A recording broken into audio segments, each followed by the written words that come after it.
Oui, c'est celle-là. D'accord. Merci d'être là en tout cas, et vous avez 20 minutes. Merci beaucoup. Merci bien, Olivier Revol. Permettez-moi d'abord, dans un premier temps, d'excuser Monsieur le recteur de l'Académie, Roland Debache, que je représente aujourd'hui. J'en profite pour saluer bien évidemment en son nom le président que vous représentez, monsieur du Conseil général. J'en profite pour saluer également Madame Reimer, inspectrice d'Académie, mes collègues, inspecteurs, conseillers pédagogiques, peut-être également les enseignants référents. Il me semble en avoir aperçu quelques-uns dans cette assemblée, ce qui prouve, mesdames et messieurs, que même sur sollicitation associative, l'institution que je représente sait répondre présent ou présente. Voilà, donc pour dire, c'est quelque chose en 2 mots. Je voudrais très rapidement présenter la politique du ministère, de notre ministère de l'Éducation nationale, qui est une politique qui a radicalement changé, qui a été radicalement transformée par la loi du 11 février 2005. C'est-à-dire, cher professeur Fourneret, que nous ne parlons plus aujourd'hui dans notre institution d'intégration. Alors, c'est pas par rejet de ce concept, je crois qu'il est suffisamment fort, il a suffisamment traversé les différentes sphères sociétales depuis au moins 1975, depuis la loi précédente, la grande loi précédente, même si nous avons également celle de 89 qui a modifié, perverti un certain nombre de responsabilités des uns et des autres. Mais aujourd'hui, nous considérons la scolarisation comme principe de droit commun. Je parlerai tout à l'heure de politique inclusive, j'essaierai d'avancer un peu là-dessus, mais les élèves, qu'ils soient 10, qu'ils soient atteints de troubles auditifs, visuels, qu'ils soient atteints de troubles autistiques, qu'ils soient atteints de n'importe quel autre trouble, appartiennent dans notre institution à cette grande famille des élèves à besoins éducatifs particuliers. Si j'osais, je dirais qu'il représente à peu près 99,9% de la population scolarisée, mais je m'en tiendrai aux 20% que vous avez donné tout à l'heure. Élèves à besoins éducatifs particuliers, on retrouve des élèves nouvellement arrivés en France. Nous retrouvons dans cette catégorie des élèves issus des populations du voyage. Nous retrouvons des élèves intellectuellement précoces, avec les différents troubles scolaires que cela peut engendrer, les enfants malades, accidentés, convalescents, bref. Si j'osais encore une deuxième fois, je dirais que les troubles 10, j'y viendrai tout à l'heure, représentent une quantité importante de la difficulté scolaire, mais ne représentent pas la totalité des efforts que nous avons, nous, à fournir pour les scolariser dans des conditions ordinaires, décentes. Pourquoi je dis décentes? Parce que même si vous avez parlé de 10 ans, d'une décennie de prise en compte, de réflexion spécifique sur ces problématiques, l'éducation nationale a patiné. Il faut le dire, c'est pas la peine. Nous avons mis longtemps avant de considérer cette problématique comme étant une problématique véritablement à traiter de manière scolaire et à prendre en compte de manière scolaire. Nous avions tendance, et quand vous parlez de dépistage précoce, de diagnostic précoce, je me dis que sur un certain nombre de troubles du langage écrit notamment, il nous faut être attentifs à ne pas mélanger ces dépistages, ces difficultés liées à des troubles, aux difficultés naturelles, normales de l'élève qui apprend à lire. Donc, nous sommes très prudents, le docteur Cross parlera tout à l'heure de tous ces exercices auxquels nous nous livrons dans la sphère scolaire. Il nous faut être particulièrement prudents, mais vigilants, de façon à ne pas passer à côté des difficultés qui, elles, mériteraient effectivement un étayage partenarial, comme vous l'avez dit si justement il y a quelques instants. Donc, une politique de scolarisation et non plus de prise en charge d'élèves en situation de handicap. Alors, le grand changement depuis une dizaine d'années, depuis 5 ans en tout cas, depuis l'émergence de la loi sur le handicap et l'autonomie, c'est de considérer le lien au rapport scolaire comme un lien personnalisé. Alors c'est intéressant de le penser comme ça, au moment où notre institution, avec d'autres partenaires, avec l'Assemblée nationale, avec toutes les sphères de notre société, notre institution est en train de réfléchir au rythme scolaire en se posant la question du rythme journalier, du rythme hebdomadaire, du rythme mensuel, du rythme annuel, etc., du lien entre l'école et les périodes de congé. Eh bien, nous sommes peut-être, avec les élèves atteints de troubles 10, comme avec tous les élèves à besoins éducatifs particuliers, peut être en train de transcender cette notion de rapport au rythme scolaire. Pourquoi ? Tout simplement parce que la loi de 2005 installe un projet personnalisé de scolarisation. Alors bien évidemment, la Maison du Handicap notifie un projet personnalisé de scolarisation, reconnaît donc une situation de handicap. Elle ne la reconnaît pas forcément à tous les élèves atteints de troubles 10. Pas forcément tous. Il y a de nombreux élèves qui ont des difficultés de cette nature, qui ne sont pas reconnus parce que ces difficultés ne sont pas suffisamment importantes pour perturber de manière durable, comme vous avez dit tout à l'heure, le rapport à l'école, mais il y a sans doute, je parlerai chiffres tout à l'heure, il y a sans doute davantage d'élèves en situation de trouble à l'école que nous n'en recevons, si je puis dire, sur le plan du handicap. Alors les autres, on peut peut-être effectivement, docteur Christine Cross, on peut peut-être les traiter dans un autre cadre, avec d'autres types de projets personnalisés. Mais enfin, revenons à l'orientation personnalisée. L'intérêt de cette problématique nous interroge sur la question des rythmes scolaires d'une manière d'ailleurs particulièrement intéressante. Monsieur le recteur a organisé mercredi matin une table ronde autour de la question des rythmes scolaires et plusieurs intervenants ont dit les élèves en situation de handicap interpellent l'école d'une manière radicalement différente. Il existe à la Maison du Handicap une équipe ou des équipes pluridisciplinaires d'évaluation qui se penchent, qui réfléchissent aux besoins des élèves, besoins physiologiques, besoins liés aux conditions d'apprentissage.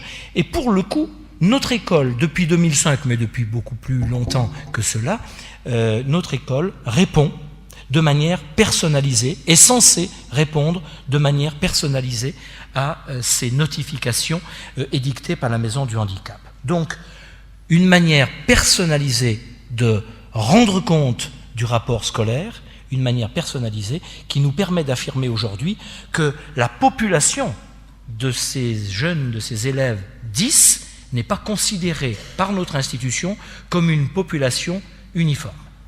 Elle est constituée et elle est comprise aujourd'hui comme autant de réponses personnalisées, individuelles à mettre en place. Alors, tout au long de la scolarité, modulation des parcours. Vous avez parlé tout à l'heure, docteur, de parcours de santé. Nous mettons en place dans notre institution des parcours de formation, des parcours de scolarisation personnalisés. La Maison du Handicap notifie un certain nombre d'éléments et nous essayons, nous, de les traduire. De les traduire comment ? De les traduire par un certain nombre de dispositifs scolaires, j'y viendrai tout à l'heure, mais des dispositifs scolaires qui, chaque année, sont réinterrogés dans le cadre des équipes de suivi de scolarisation, notez ici ESS, pardonnerez l'acronyme, équipe de suivi de scolarisation, pilotée par les enseignants ou par l'enseignant référent. Cet enseignant référent a la charge, la mission, la responsabilité de convoquer autour d'un élève une équipe éducative autour de chefs d'établissement, dans les écoles, dans les collèges, dans les lycées, et je m'arrêterai là, de convoquer une équipe éducative pour réfléchir, pour actualiser la mise en œuvre du projet personnalisé de scolarisation. Chaque année, parfois plus. Je sais que certaines académies ont fait le choix de le faire tous les 3 ans. J'en connais. Nous, dans notre académie, nous essayons de nous tenir. C'est pas facile, ça mobilise beaucoup de temps et beaucoup d'énergie, mais de mobiliser une équipe de suivi de scolarisation pour chaque enfant, pour chaque élève, pour chaque jeune, chaque année. Des mises en stage personnalisées pour les élèves qui sont d'ailleurs en collège déjà, mais surtout en lycée professionnel, la possibilité de répondre de manière personnalisée aux mises en stage. J'en profite pour signaler que est organisée par cette académie le 19 novembre au lycée La Martinière-Montplaisir une journée, une après-midi d'atelier de découverte pour les élèves en situation de handicap, de découverte des métiers dans le cadre d'une convention que le recteur a signée avec l'université et l'association Arpège. Arpège, association qui représente 43 entreprises nationales et internationales qui souhaitent travailler avec le milieu scolaire à la connaissance des débouchés et de l'insertion professionnelle. Des attestations de compétences en cas d'échec, c'est tout neuf, mais ça fait longtemps que nos enseignants et chefs d'établissement réfléchissaient dans les établissements à cette question. C'est tout neuf parce que les attestations de compétences en cas d'échec ou de non-passation d'examen, ça vient de sortir, si j'ose dire, dans la circulaire du mois de juin sur les unités localisées pour l'inclusion scolaire. J'en parlerai tout à l'heure. Un élève qui n'arrive pas à obtenir, voire même parfois à passer son certificat d'aptitude professionnelle, son CAP, ou son BEP, ça va bientôt disparaître, ou son bac professionnel, peut se voir attesté par l'équipe éducative, par l'équipe pédagogique, d'un certain nombre de compétences liées à la formation professionnelle, mais liées également au socle commun de connaissances et de compétences. Et ce sont des attestations de compétences qui sont aujourd'hui reconnues par les branches professionnelles. Ça veut dire qu'on a aujourd'hui la possibilité d'aller en direction de l'insertion professionnelle sans avoir forcément dans sa poche intérieure gauche le diplôme en bonne et due forme. Autrement dit, l'une des responsabilités de notre institution a été depuis quelques années de ne plus seulement penser par acquis, penser par certification, mais penser de plus en plus par attestation de compétences. Les élèves, et ce quelles que soient leurs difficultés, sont riches de tout ce qu'ils savent faire, et notre institution aujourd'hui, progressivement, se met dans cette perspective. Des partenariats, je parlais de l'association Arpège tout à l'heure, des ateliers de découverte des métiers, je viens d'en parler, une attention particulière dans le supérieur. Je participerai la semaine prochaine à une équipe de suivi de scolarisation d'une jeune fille en classe préparatoire aux grandes écoles qui va se préparer à passer l'école centrale, le concours de l'école centrale. Elle a effectivement besoin d'adaptation d'examen, on en parlera tout à l'heure. Il y a des choses que nous mettons aujourd'hui en place. Si je peux, voilà. Alors, quelques chiffres, si vous me permettez, au niveau de cette académie, mesdames et messieurs, pour que vous compreniez bien l'importance de la spécificité des troubles 10 que vous représentez aujourd'hui. 10 323 élèves en situation de handicap dans les établissements publics et privés dits ordinaires, c'est-à-dire qu'ici, je ne chiffre pas les élèves qui sont scolarisés dans le cadre des unités d'enseignement relevant des instituts médico-éducatifs ou des instituts thérapeutiques, ITEP. Voilà, uniquement les élèves qui sont scolarisés dans les établissements, j'ai mis les guillemets ordinaires. Je souhaiterais, comme vous le disiez tout à l'heure, que tous les établissements soient ordinaires, y compris lorsqu'il y a de la classe dans un milieu thérapeutique ou éducatif. Il y a toujours de la classe et on est toujours en respect des programmes de l'école. Voilà. Donc 10 323 jusqu'au post-bac en situation de lycée. Là-dessus, 6 639 sont dans le premier degré, dont 2010 en CLIS. Je vais très vite parce que vous voyez bien que je vais en venir au dernier chiffre qui nous intéresse. 3 670 dans le second degré, dont 1087 en ULIS, unité localisée pour l'intégration scolaire, pour l'inclusion scolaire. À quoi il convient d'ajouter les 4 255 élèves scolarisés en unité d'enseignement, IME, IMPRO, IMP, ITEP, etc., des élèves qui sont suivis par des services de soins lorsqu'ils sont, en principe, scolarisés en milieu ordinaire, donc on dirait intégrés en milieu ordinaire. 6 089 sont accompagnés par des auxiliaires de vie scolaire, je ne vous parle pas du statut de ces personnes, et alors, ce qui est intéressant, 1877 élèves sur cette académie relèvent des troubles spécifiques du langage et de la parole, soit 18% des élèves avec handicap. 18% dans l'académie des élèves avec handicap sont des élèves qui relèvent des troubles 10. C'est-à-dire qu'on ne parle pas ici d'une anecdote, d'un épiphénomène. Si j'avais été facétieux, j'aurais comparé ça aux élèves atteints de troubles visuels ou de troubles auditifs, dont on parle beaucoup, de troubles moteurs dont on parle beaucoup. Nous sommes loin d'atteindre ce chiffre-là. Voilà, alors ce n'est pas pour vous raviver une flamme que je sais particulièrement développée, mais nous ne sommes pas dans un épiphénomène. Il me reste 7 minutes. Alors, regard sur la personne, disais-je tout à l'heure, position éminemment éthique, qui est une position qui a été enseignée depuis longtemps dans les instituts de formation des maîtres, qui continue à l'être dans les universités, qui prennent le relais, qu'il était avant dans les écoles normales. N'y revenons pas. Le regard sur la personne, c'est une position éthique, c'est une posture professionnelle, mais c'est une posture qui nécessite également une formation adaptée.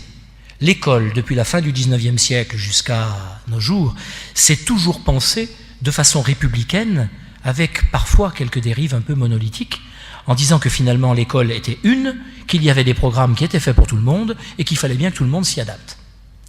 Donc on se retrouve aujourd'hui dans une position qui est radicalement différente, qui nous impose le questionnement sur chaque personne qui est soumise à enseignement et à apprentissage. Des élèves ordinaires avec des besoins éducatifs particuliers, vous voyez pourquoi, docteur, nous souhaitons ne plus parler d'intégration, mais bien de scolarisation. Les élèves atteints de troubles 10 sont des élèves ordinaires. Ils ne le sont pas dans leur rapport à l'apprentissage, mais ce sont des élèves ordinaires. Il convient que nous les regardions comme ceci. C'est pas toujours facile. C'est pas toujours facile, vous le savez bien, et à l'école, lorsque vous avez 20, 25, 30, 35 élèves dans une classe, c'est encore parfois plus difficile. Des parcours adaptés, des programmes personnalisés, un continuum d'apprentissage. Pourquoi je dis des programmes personnalisés? Parce que les programmes sont faits pour tout le monde, mais grâce aux projets personnalisés de scolarisation, nous avons la possibilité de concevoir une temporalité dans un rapport à l'école qui est différente entre un élève intellectuellement précoce, qui ne pose pas de problème de comportement, docteur Revol, qui arrive à 14 ans au baccalauréat, et un élève en très grande difficulté d'apprentissage qui obtient son CAP à 22 ans, eh bien, ces deux exemples extrêmes, j'en connais personnellement un chez moi, je me dis que l'école est capable de s'adapter à ces élèves. Mais ça n'est pas non plus facile, je ne veux pas parodier Coluche, ça n'est pas simple tous les jours de s'adapter à ces conditions-là d'apprentissage. Alors une responsabilité partagée, ça me paraît fondamental. Accueillir un élève dans une école, le scolariser, comme je dis, c'est pas simplement le mettre en classe, lui demander d'ouvrir son cahier, d'écrire la date, et c'est parti. C'est bien la responsabilité de l'ensemble des partenaires d'un établissement et d'une école. Ça commence par le chef d'établissement, le directeur de l'école, le chef d'établissement, collège, lycée pro. Ça continue par le conseiller principal d'éducation, parce que accueillir un enfant atteint de troubles, c'est parfois lui assurer une aide particulière à un moment qui n'est pas le moment ordinaire. À l'école primaire, je sais, il existe l'aide personnalisée, c'est en train de se développer en collège, ça se développe maintenant en lycée. Nous sommes sur une démarche très volontariste, très volontaire sur ces aspects-là. Le conseiller principal d'éducation a souvent un rôle important à jouer dans l'harmonisation des emplois du temps et le rapport avec la famille. Médecins et infirmiers, mais Christine Cross en parlera bien mieux que moi tout à l'heure, assistants sociaux ou assistants sociaux, les chefs de travaux en lycée professionnel, quand le chef de travaux est amené à travailler avec le référent en entreprise, le lien stage de ses élèves, vous voyez qu'ici, il est totalement mobilisé sur les élèves en situation de handicap, d'autant plus que l'orientation aléatoire fait parfois que sur un certain nombre de filières, nous avons beaucoup d'élèves en situation de handicap. Ce qui n'est pas d'ailleurs sans poser des problèmes à notre institution de regrouper sur certaines filières beaucoup d'élèves en situation de handicap et rendre la tâche particulièrement difficile pour les équipes d'enseignants et de formateurs. Je parle de la responsabilité des enseignants référents qui, depuis la loi de 2005, assurent le lien entre l'école, la famille, l'élève. Et quand je dis l'école, c'est parfois les différentes composantes de l'école. Les enseignants référents savent que c'est un travail difficile, exigeant, mais cette interface est particulièrement nécessaire. Tous les jours, nous nous rendons compte de leur travail. Les enseignants de l'équipe pédagogique, j'allais dire n'y revenons pas, bien sûr que ce sont les premiers à intervenir. Quand je vois les efforts et les capacités, c'est pas le cas toujours. J'ai tendance à voir toujours la moitié du verre plein, et pas le verre vide. Mais c'est pas toujours facile pour des enseignants, mais j'ai vu des trésors d'adaptation, d'aménagement pédagogique de ces enseignants, notamment sur des évaluations pour des élèves 10. J'ai vu des choses, c'était la dentelle du puits. Je me dis que mon rôle à moi, le poste que j'occupe aujourd'hui, ça consiste effectivement à mettre en mutualisation, à mettre en mutualité tous ces outils qui sont inventés ici ou là et qui restent dans les cartables de ces professeurs, qui méritent effectivement d'être partagés, parce que du génie, il y en a, je vous prie de le croire, mais il y en a encore beaucoup plus si on mutualisait toutes nos trouvailles. Voilà, les enseignants des réseaux d'aide pour l'enseignement primaire, des conseillers d'orientation psychologues pour le secondaire, et bien évidemment, et je ne l'oublie pas, les parents. Les parents sont les premiers acteurs, je ne le dis pas par démagogie, je le dis parce que je connais bien cette situation personnellement, les parents sont les premiers acteurs du rapport que les enfants entretiennent à l'école. Vous parliez tout à l'heure, docteur, de cette estime de soi pour des élèves 10, c'est effectivement particulièrement difficile, mais cette estime de soi, elle peut être restaurée aussi dans le lien entre l'école et les parents. Parce que se renvoyer trop souvent la faute, comme s'il y avait faute dans cette affaire, c'est effectivement inquiétant. Bon, cela étant, on n'est pas encore sorti du tunnel à ce sujet. Je parle de la référence PPS, je n'y reviens pas, vous connaissez ça mieux que moi. Voilà. Alors la question des adaptations pédagogiques est une question qui aujourd'hui traverse notre institution. Je me tourne vers Madame l'inspectrice d'académie de ce département. Nous mettons en place de nombreux stages, actions de formation, suivi d'enseignants. Nous avons mis sur cette académie un 5e du budget de la formation sur ces questions. Quand je dis un 5e du budget, vous allez me dire pourquoi pas 2 5e, 3 5e, 4 5e, je sais bien. Nous avons aussi des formations en langue vivante, nous avons aussi des formations sur tout un tas d'autres sujets. Un 5e de la formation sur les élèves à besoins éducatifs particuliers pour que nos enseignants ne puissent plus dire, même si ça prendra encore quelques temps, ne puissent plus dire « je ne sais pas faire ». C'est vrai qu'on ne sait pas faire. D'ailleurs, vous ne saviez pas faire non plus lorsque vous avez eu cet enfant-là à la maison. Il a bien fallu l'accompagner. Vous avez appris comme on est en train de le faire. Et c'est en apprenant ensemble qu'on apprendra et qu'on saura aider davantage ses élèves. Donc, les corps d'inspection qui sont représentés ici travaillent actuellement à l'accompagnement des enseignants, notamment sur tous les procédés d'évaluation. Je vais rapidement, je termine. L'accompagnement qui est mis en place, qui n'est sûrement pas encore suffisant par rapport à ce qu'il pourrait être, mais qui est parfois, et les professeurs le disent eux-mêmes, attention, systématiser le rapport « je vais à l'école, je dois avoir un AVSI », c'est parfois aussi dangereux. Je le dis, je serai prêt tout à l'heure à répondre à des questions sur cette provocation un peu que je formule ici. Les aménagements, conditions de passation des examens, Madame Philibert, si toutefois le PPS préconise l'utilisation du correcteur d'orthographe pour un élève 10, cet élève doit avoir l'utilisation du correcteur d'orthographe pour la passation de ses examens. Ça me semble être légitime à la condition que ça soit préconisé par le PPS, c'est-à-dire qu'on ne peut pas avoir des élèves qui fonctionnent d'une manière ici et qui ne fonctionneraient pas de la même manière autrement. Voilà, qui me paraît important. L'aménagement des conditions de l'examen, c'est un chantier que beaucoup de nos professeurs ignorent encore. C'est un chantier difficile, c'est un chantier exigeant. Nous avons beaucoup avancé à ce sujet. Les conditions de scolarité, nous pouvons faire aujourd'hui une scolarisation lycée en 4 ans, en 5 ans, et non pas 3 ans avec 2 redoublements. Est-ce que vous percevez la nuance?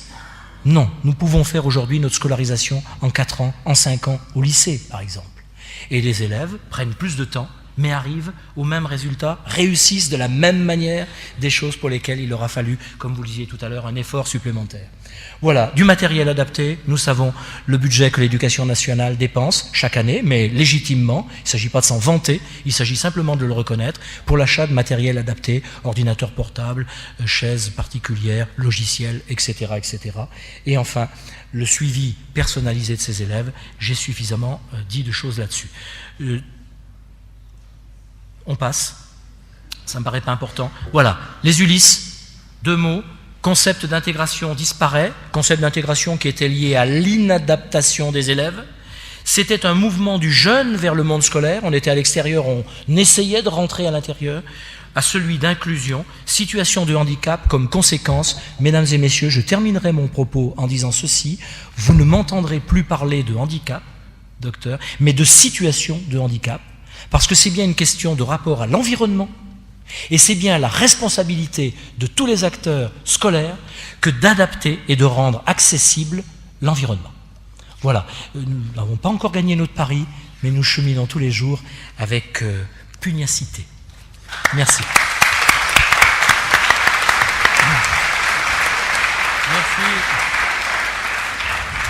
Merci Michel Petit, et merci pour votre passion et pour la clarté de votre discours.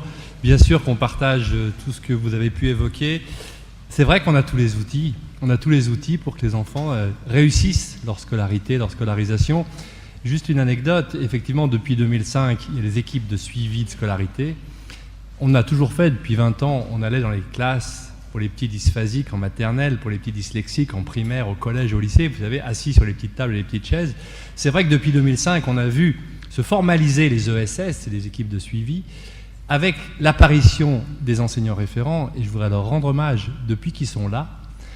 C'est beaucoup plus productif ce qu'on fait, parce qu'ils tiennent en main la synthèse, la discussion, et nous qui étions un peu les chefs d'orchestre, les médecins, pour essayer de coordonner entre les rééducatrices, les enseignants, les parents, eh bien c'est fait, et c'est fait par quelqu'un de votre équipe, et c'est remarquable, honnêtement, et donc nous on peut se polariser sur notre rôle d'expertise.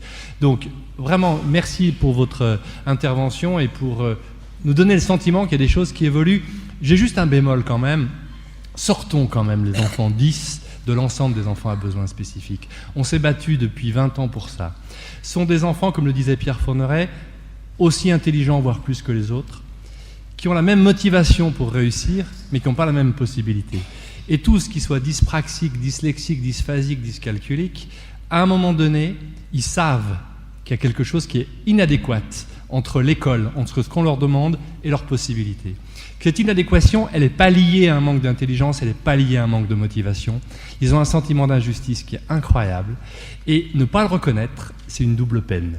Et être né avec une double peine, c'est-à-dire déjà avec une situation de handicap, qu'en plus on nous reproche dans un deuxième temps, c'est extrêmement difficile. Donc je crois qu'on s'est tous battus, grâce à tous les gens qui sont ici depuis plusieurs années, pour faire reconnaître ça. Ils ont un statut à part quand même dans l'ensemble des enfants en difficulté, et je pense qu'il faut qu'on le reconnaisse. Donc voilà, il y a quand même, honnêtement, et merci de nous l'avoir rappelé, un vent nouveau qui souffle depuis 10 ans. Je crois que vraiment la première décennie du XXIe siècle, c'est la décennie de la réconciliation de l'enfant différent avec l'école. Il y a un vent nouveau qui souffle, ça ne sera plus comme avant. Et parmi les vents nouveaux, il y en a un qui vient du Sud, je crois, le docteur Christine Cross, qui va nous donner son avis aussi, et sa pratique, parce que je crois que dans le Midi, elle avait déjà une pratique par rapport aux enfants différents. C'est celui-là, Christine ? Oui. Alors on y va.